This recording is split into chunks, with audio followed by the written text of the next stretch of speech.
I have just.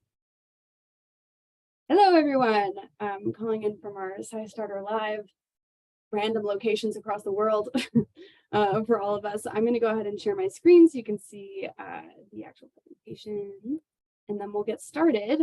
We'll wait a couple seconds for anyone to, for our friends to join in. Oops, wrong one. There it is.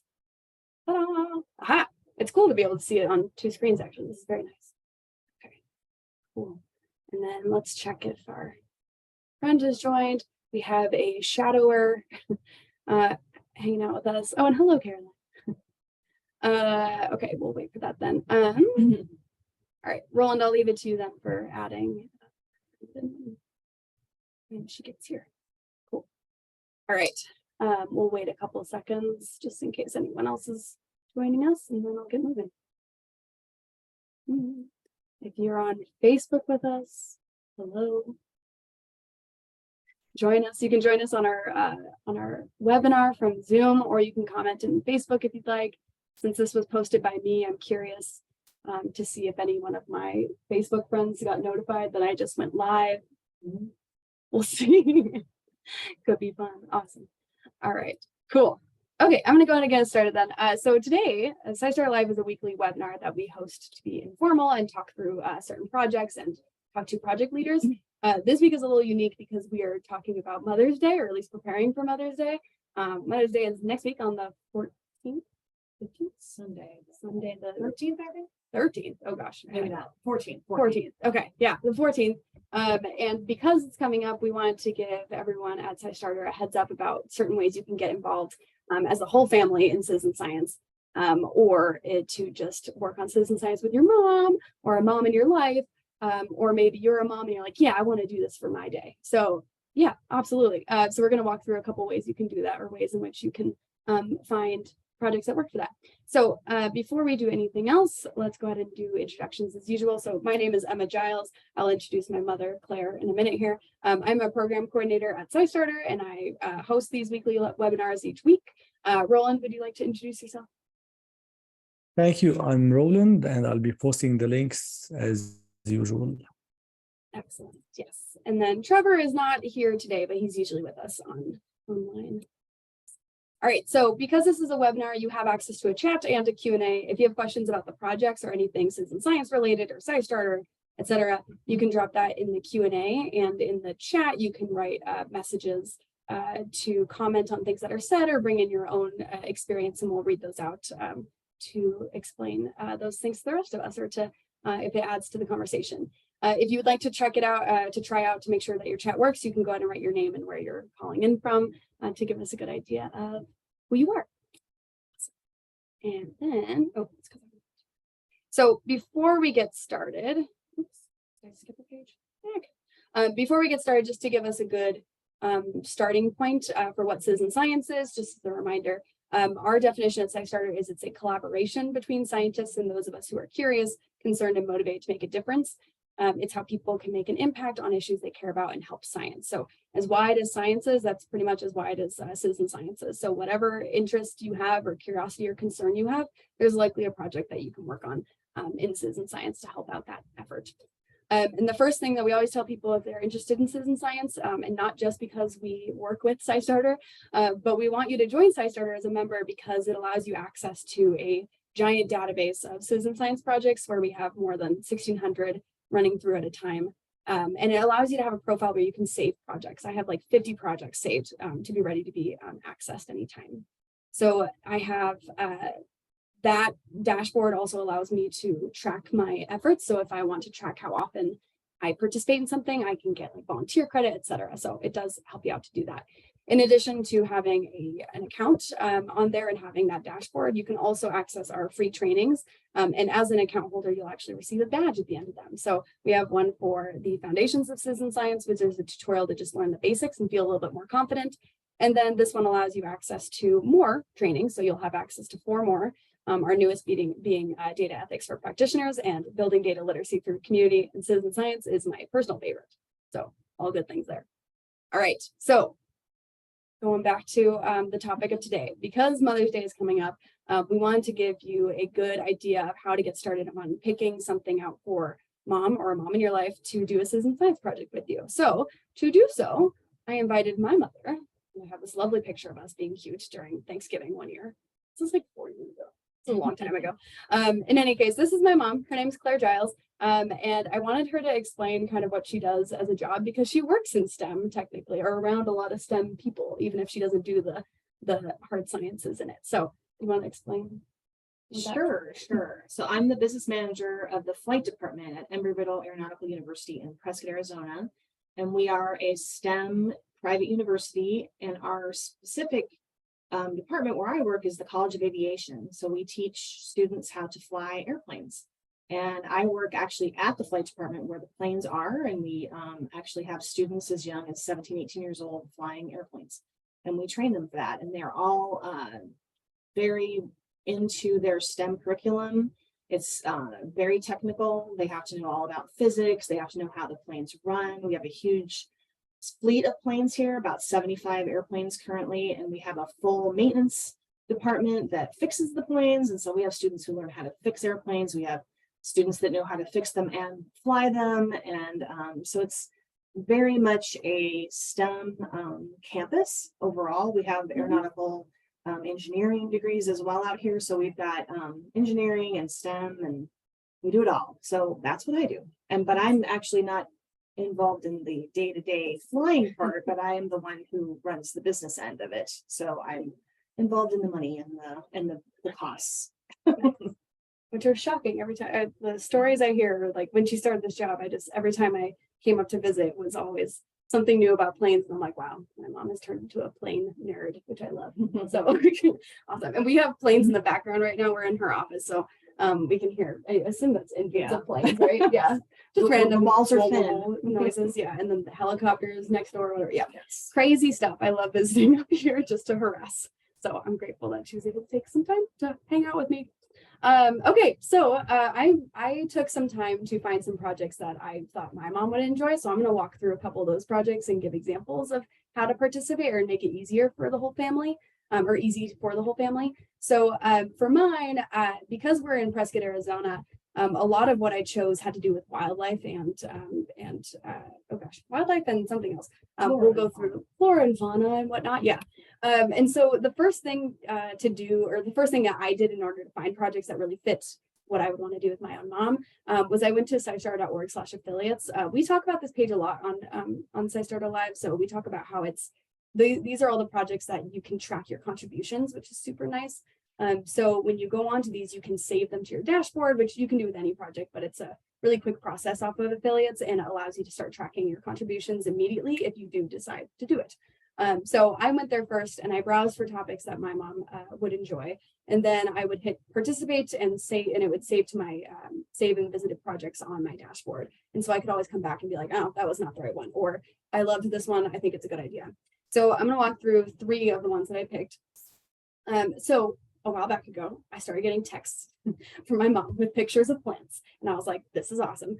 And she started sending me pictures of this plant that's a mystery plant. I think this is the mystery plant in the front yard that we weren't sure what it is. And so when she sent me pictures, I started adding these pictures to a project called Budburst. So Budburst, which we've talked about on live before, you can actually go back on our SciStarter Live events and find the one that's for Budburst to get a better idea of what it is. But essentially, it's about tracking phenology. So when you open up an app on your phone, you're adding pictures like these ones, and then noting whether or not they're on their first burst of their flower, or if you see any berries on it or nuts, etc. And so you track the way your plant changes over the season, which is really cool because it might change throughout time. And so tracking those things is super helpful. This activity specifically is really great for families because it's just, hold on, how do I? Yeah, there's a phone call coming in. Sorry. Turn off the volume. Should have thought of that before, or I should have realized you got a phone in here. I haven't seen a landline in so long. Sorry. Okay. Anyway, so this project specifically, or tracking this type of plant thing, is actually possible through a couple different projects. So depending on what your family enjoys or what your mom might enjoy doing, there's also a version of this that you can do on Icy Change where you adopt a tree and track it over time. So if you're unsure of how you feel about like tracking what phenology means and like the types, that one's a good one because you just post pictures and you describe it. In this case, you pick what it is and they give you instructions, and they have a lot of educational supplies, but there are different versions of this that you can kind of mitigate what the difficulty level is until you become the experts in it. All right, the second one I looked at was Globe Observer Land Cover. We've talked a little bit about globe clouds, and we've talked about globe at night, which is separate. And so these are any globe tree observer, Globe Observer Land Cover, too many words, is specifically about land cover. And so when you walk outside into the naturey world that you live in or the neighborhood you're in, you can take a picture of what you see in all directions and essentially give that information to help ground truth satellites. So similar to the way that we use it for cloud data, we take a picture of the clouds and then they can ground truth what's happening on planet Earth from what they're seeing from the satellites. This one's helpful because land changes over time, and it's also incredibly impactful to your risk of different natural disasters. So the reason this one exists is also about informing policy decisions and informing research on how to mitigate risks of natural disasters like fires and floods and whatnot. And so being able to give this information is super helpful.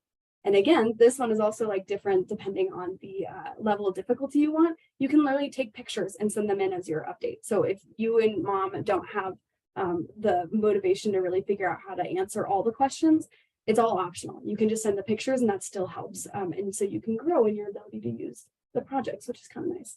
I don't want to do this outside with planes in the background and be like, look at the planes in my images. We'll see. And concrete, yeah. And runways. Yeah. And we have asphalt.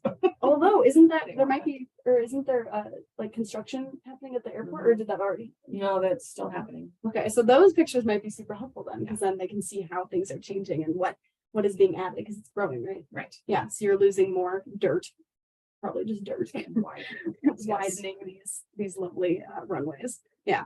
Yeah, and I also added that down below there, so you just have very specific knowledge that you only have to submit pictures, although you can add a lot more if you'd like to. And then the last one, I couldn't decide on one project for this, so I decided to just give you a general statement of Instant Wild and Zooniverse. Both of these are platforms that we have talked about before that are both really helpful. Roland just dropped a link for a specific one from Instant Wild that I really enjoy. This is a picture from that, and essentially you're just looking at wildlife trap cameras and documenting what you see. And so in the Instant Wild one, the Winchester link that Roland dropped, you're checking off if you see these different animals and how many of them you see. So it puts you through a training, so it's really easy to just kind of adjust to what they're asking you to do. And then they have you start labeling new images, which is pretty fun because you'll see, if any of you have seen the camera bombing, selfie bombing that animals do. Oh. It's always just the funniest thing because they're just like looking at the camera like, what is this? And it flashes. Or it's like if it doesn't flash, it's like the nightlight one. And so you get to see some very interesting behaviors from animals. So, and being out in nature, that's also why I picked it for you, was because you're out more in nature out here in Prescott, as opposed to me in downtown Phoenix. You have a lot more access to nature. And so being able to see the things that might exist around you or in other places in the world would be fun.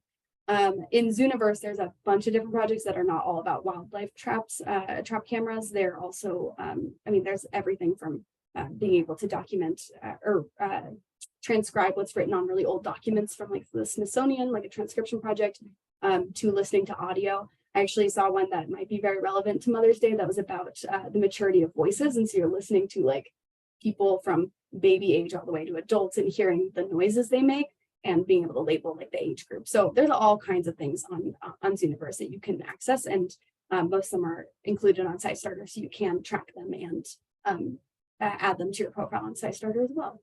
So that was a lot. I gave you a bunch of different projects. Do you have one in particular that I mentioned that you're like, yes, that's a winner, I would love to do that? I love the idea of looking at the cameras with the animals. Yes. Oh, good, because that's what I'm going to make you do. Because we do that a lot here because a lot of our neighbors have Yeah, game the game cameras, cam- and there's always some sort of video going on about the most recent mountain lion sighting or Oh, that's right. I Yeah. have one of those pictures too. I should have added it in the bears with slides. bear javelinas, so there's always some fun video. That is really cool. So, And I totally had mountain lion pictures from the past ones that you've sent me. So maybe in the follow-up email, I'll send that one. I'll send that picture so it's nice and fun. Or so that y'all can see that. Awesome. Okay, so I'm gonna make my mom do the woodpecker cavity cam because this one is a very easy one to get started on. So just a nice bonding experience of saying yes or no, essentially. So I'm gonna go ahead and stop my share briefly so that I can set that up with the link that Roland just added into the chat. Thank you. Is it? Oh, actually, this would be good to know how to do. So I'm going to go ahead and share my screen again. So when you start a project, if you get to the project page on your SciStarter account, so I'm logged in right here. So this is also on my dashboard. I could go to my dashboard and find it on the main one.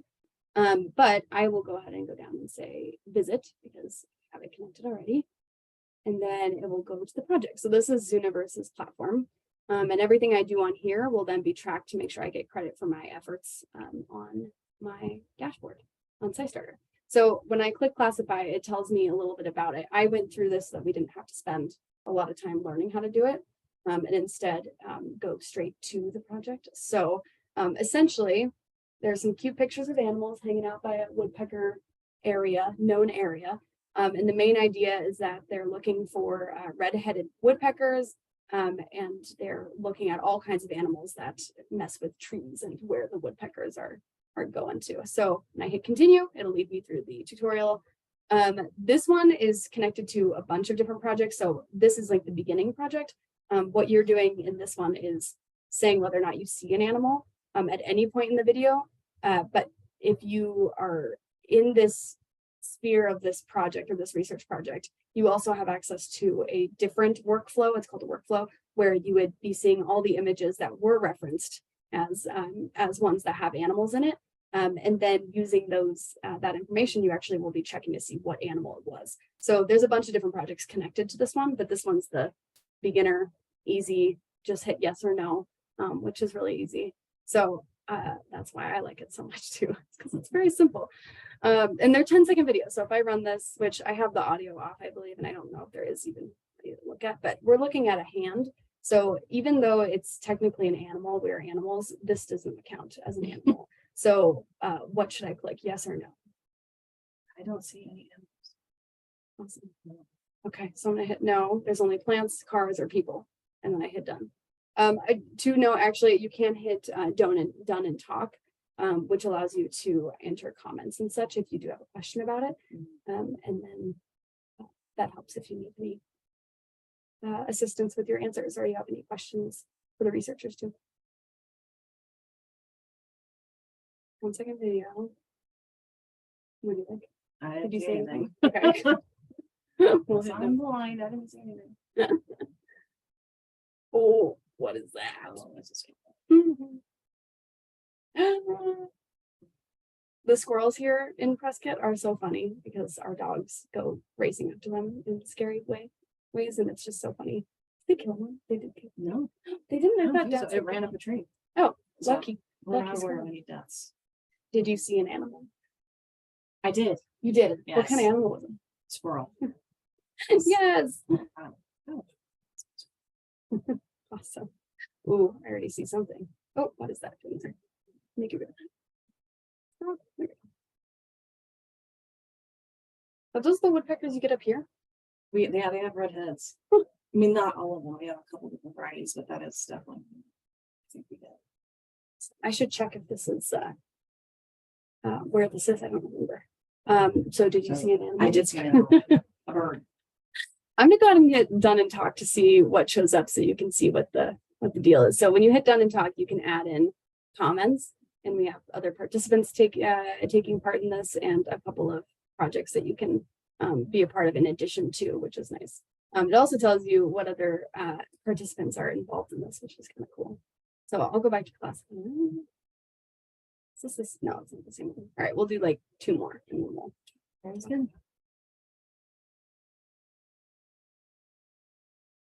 Oh my gosh. Some kind of rat. What's the camera? Yeah, I think so. In the picture I showed beforehand. So did we agree that was a bird? Yes, there was a bird. No fake bird.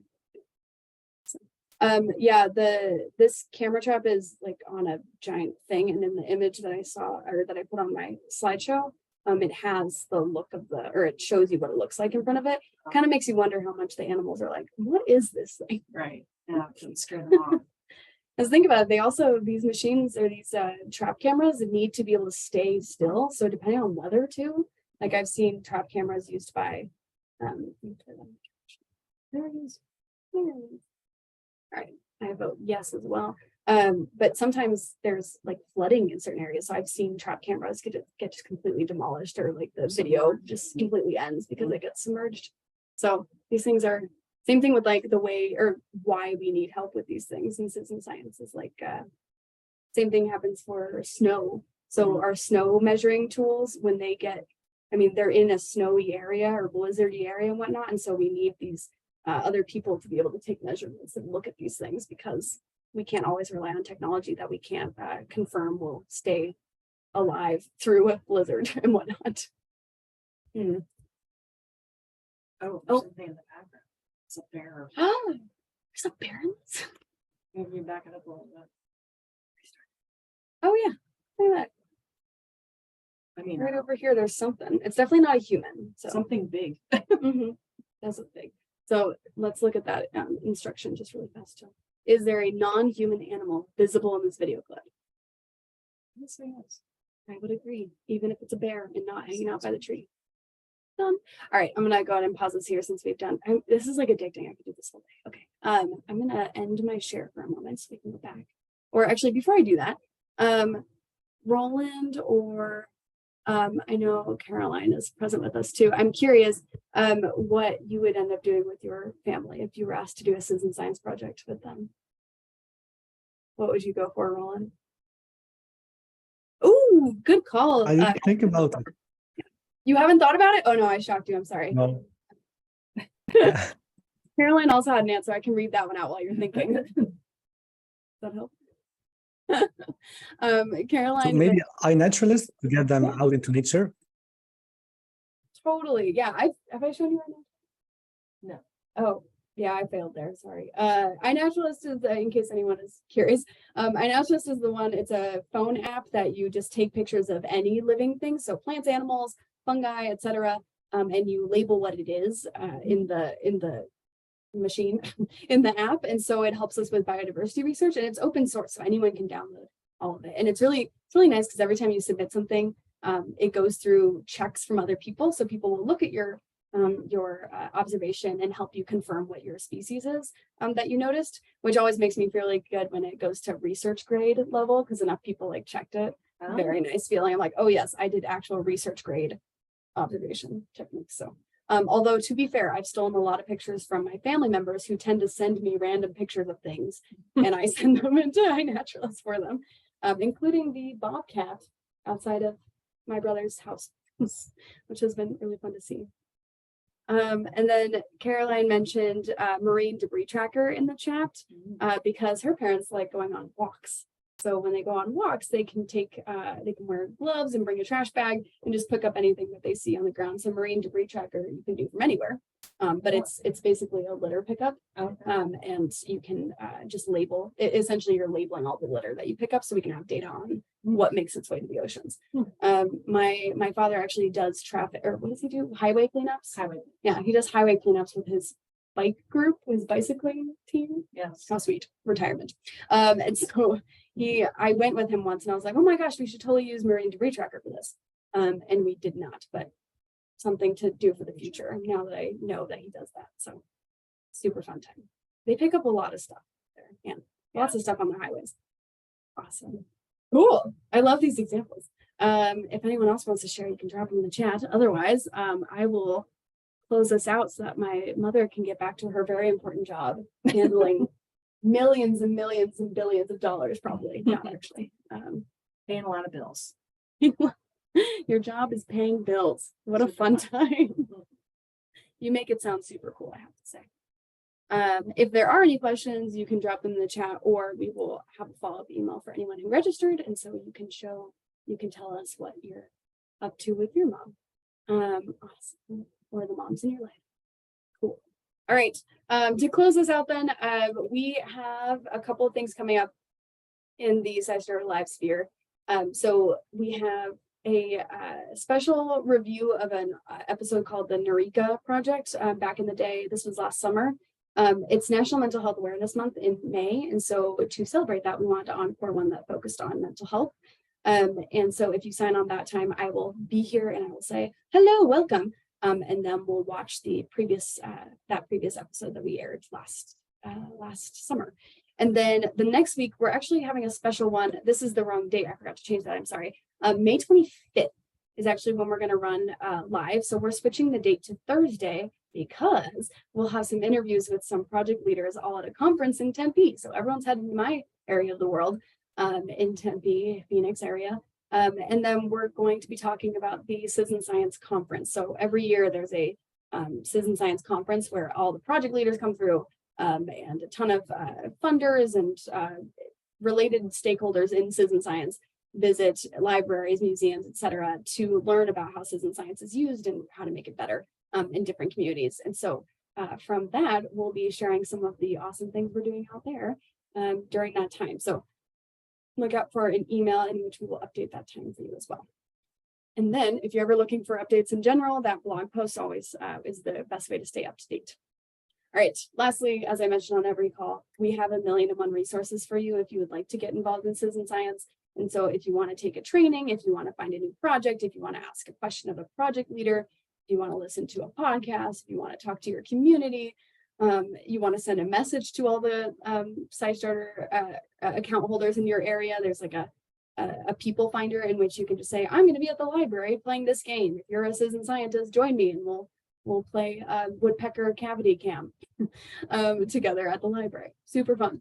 And then you can also always email us at info@scistarter.org and one of us will respond. Actually, all three of us that are on today. So Roland, myself, and Caroline have access to whoever responds to those. So we're happy to answer any questions for you if you do have any. Cool. Okay. Excellent. All right. If there aren't any questions, I'll actually just close this out there about 3 minutes earlier than I anticipated, which is pretty exciting. So, ready for more work time for you? For lunchtime? Yeah. I don't know. Awesome. Thanks so much for joining us, everyone. I'm going to go ahead. Oh, Caroline says goodbye. Nice to meet you. Yeah, sorry you can't see your face. I guess we could have sent you to panelists. Sorry about that. Okay, excellent. All right, I'm going to go ahead and pause our Facebook Live. Bye, Facebook. See y'all later. And then we'll end our recording. Bye, recording.